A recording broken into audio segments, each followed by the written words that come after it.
Salutare leopardilor, Radu e aici. Încep acest vlog cu un scurt story time. Într-o seară prin septembrie mă întorceam de la muncă și mă gândeam că trebuie să-mi cumpăr o mașină pentru că vine frigul și eu nu mai vreau să mai lucrez cu o iarnă pe scooter pentru că este foarte frig, nu mai vreau să îngheț. Și mi-am dat seama că un vecin are o mașină care este decolorată, dar în stare tehnică foarte bună și am zis că hai că poate vorbesc cu el, poate negociez una alta. Și fix peste 2 zile după ce m-am gândit eu la chestia asta, mă sună el și îmi zice că am nu știu ce treabă cu tine și l-am întrebat despre mașină și a zis că dar eu oricum voiam să o vând. M-am uitat la mașină, am zis că mamă ce șmecheră e mașina, fac content cu ea, o modific, o tunez, o pun pe GPL, fac vloguri cu ea. M-am entuziasmat foarte tare ca la final să-mi dau seama că nu pot să primesc factură și fiscal, respectiv nu o să pot cumpăra. Și m-am întristat.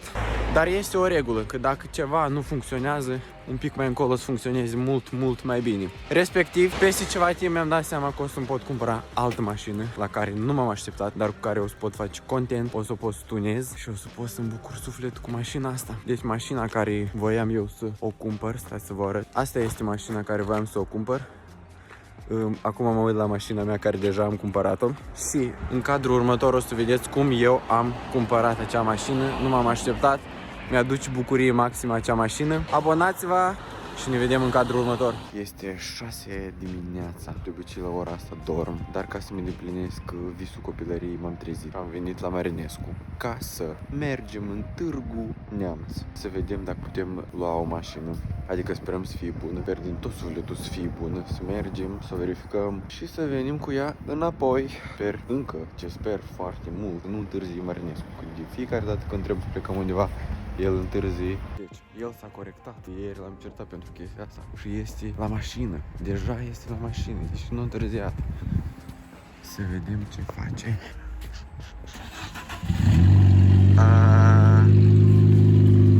La moment. Viața. Ce faci viața mea? Bine, dragă. Ne-am pornit ca soară. Bă, dar ai făcut curat? Las. Unde mergem? Unde? La treabă. La treabă. Omul ăsta tare bun, sufletist, cam lenos, dar e tare vesel cu el. Am ajuns în Pașcani.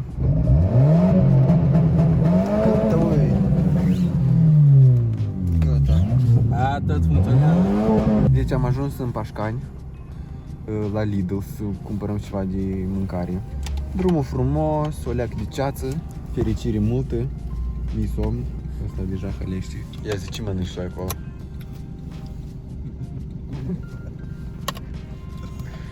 Nu te rușina, hai că-ți dau cheia înapoi. Înțelegi, omul nu știu eu cum e. Trebuie că dimineața când pleci, nu e. Nu, i-am zis da și era 6 dimineața. Noi am ajuns în Pașcani, în Târgu Neamț și așteptăm întâlnirea cu mașinica. Și vedem care este treaba. Ce o să somn? Că așa e singur, că te-ai culcat ieri la ora 8 țara. E la 2 noapte, nu știu. Da. Spăzește superele, că vin 5 de cazul ăla. Gata, acum sunt la primărie, tot a fost verificat, mașina a fost verificată, eu sincer încă nu cred, în sfârșit am prima mea mașină, mă uit acum la ea și nu-mi vine a crede, dar e super faină, o să vă arăt curând, sună bine, frumușică, oricum o să fie schimbată, dar eu sunt încă pur și simplu o leacă în șoc, micuț așa, șoc, în sfârșit mi-am luat o mașinică.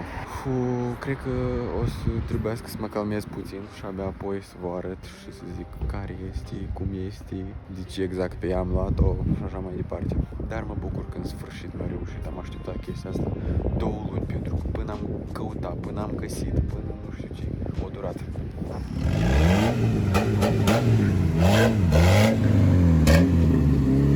Hey!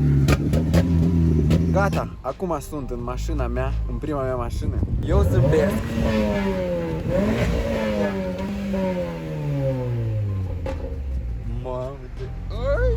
Dar tot nu prea înțeleg ce se petrece. Pentru că mașina e foarte bună, sună bine, deci nu știu ce să zic. Mamă, dar îmi place maxim mașinuța. Acum mergem la Teo să-i vedem reacția lui. Doamne, dar îmi place mult cum arată. Și bate bine. Bate bine. Băi, bine, bă, la să schimb. Aici suntem la Strunga. Am venit la Teo să-i facem surpriză, dar i-am zis că n-am cumpărat mașină, că supărat, că nu știu ce, dar o să-i facem surpriză. Asta este garajul lui Teo.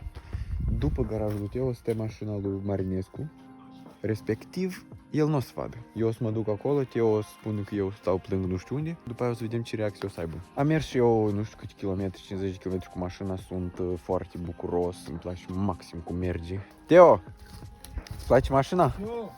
Îți place mașina? Foarte sportivă. Sportivă, Sportivă. ca burta ta. În cadrul următor o să vedeți cum Teo s-a panicat când a văzut când sună telefonul și în sfârșit o să vedeți ce mașină mi-am luat eu.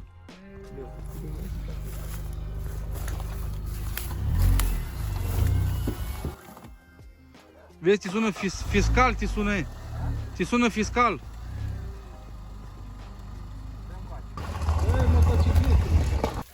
Ce ziceai? Ce faci, Răducule? Ți-ai luat mașină? Vine unul. Măi, dacă... Măi, mută mașina. Ce faci? Mergi albenuța asta? Mută mașina, că e pe bucată. Ce zici? Ce, Răducule? Faină e Ții-mi piele. Vreau să mă plec. Hai să fac o liuță. Am verificat-o eu. Am uitat. Te-ai uitat la el? Acum, ulei tot frumos. O pornit la rece. Arată bine ei. I-am slavă să o pornim la rece. Nu zornă distribuție pe lanț, nu zornă lanț, nu nimic. A pornit frumos, nu miroase a benzină. Ia pornește. Pornește. Și dă-i pedalul ăla. Dă-i o leac de pedală. Vezi cum s-aude. Vezi cum se aude? Dar s-aude faină. Ia mai calcă, mai calcă.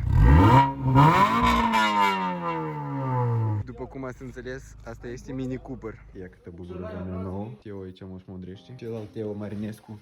Ce face? Dă-i. Bine. E bună aici jos? Ia dă să vadă catalizatorul, dacă este, ia. Ia. Are catalizator sau nu? Ia. Este, mă! La o tură cu Teo. Ce zici, Teo? Îți place? Cam planul. Ia. Ia uite.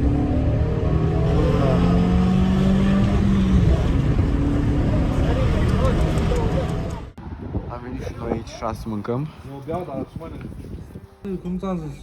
Ciorbă rădăuțeană. Ciorbă de văcuță. Stai Dar așteaptă. Teo... Eu. Cu un telefon în mână, cu altul la ureche. Ia. Noi ne-am întâlnit cu Florentin. Ți arăt leopardul. De când merg cu ea mi-am dat seama că nu vreau să mai livrez. Nu vreau să mai livrez. Vezi aia galbenă? Ai, nu zic că e Mini Cooper-ul ăla. Da, uite. Ai, manda. Ia să... Uite ce. Bă, Țâță de mâță, iau. bă. Îți place? Și mie îmi place maxim. Uite ce jante are. Tu vrei să faci globul cu asta? Cât e zăpadă, da. Dar consumul. Da, dar o pun pe GPL. Haide băieți să ne ducem și noi la o plimbare. Mai filmăm. Bebelușul meu. Facem și noi primul plin. Punem motorină, consum mai puțin. Leopardul dă de mâncare la leopard. O terminăm plimbarea noastră. Deci primul plin 3 milioane. Cum pe benzină? Deși e pe GPL. Cred că o să fie cea mai șmecheră mașină de Glovo din oraș. Așa că, da, hai la somn. De fapt, din momentul când m-am văzut cu Florentin, de la momentul acela când noi am mâncat ciorbi, a trecut o zi, chiar mai mult de 24 de ore, pentru că când am venit în Iași, am avut treabă, după aceea am vrut să fiu singur. N-am pus mâna pe telefon, am vrut să mă mai plimb, sincer încă nici, nu știu, parcă nu realizez că mi-a reușit. În sfârșit am găsit și am găsit ceva bun și fain și frumos. Știu că la 23 de ani să-ți iei mașină din 2002 nu prea ai o realizare mare, dar mă bucur sincer încă nu m-am acomodat cu ideea că am un Mini Cooper. Mi se pare că arată așa de drăgălaș mașinuța asta. Leopardul meu. Leopard. Să vă explic de ce Leopard. Pentru că zgâriturile alea și pentru că hârâi, mârâi. Ca o felină. Și mașinuța va fi evident modificată, GPL, muzică bună și după aia pe exterior, nu știu ce o să mai fac pe exterior. Ba da, știu, dar nu știu când, cum, o să văd. Dacă aveți și voi idei cum să o mai modific, ce să mai filmez cu ea, scrieți în comentarii. Eu vă mulțumesc pentru vizionare, puneți un like. Voi a fost Radu, vă urez zbor ușor și mulțumesc. Pa, pa!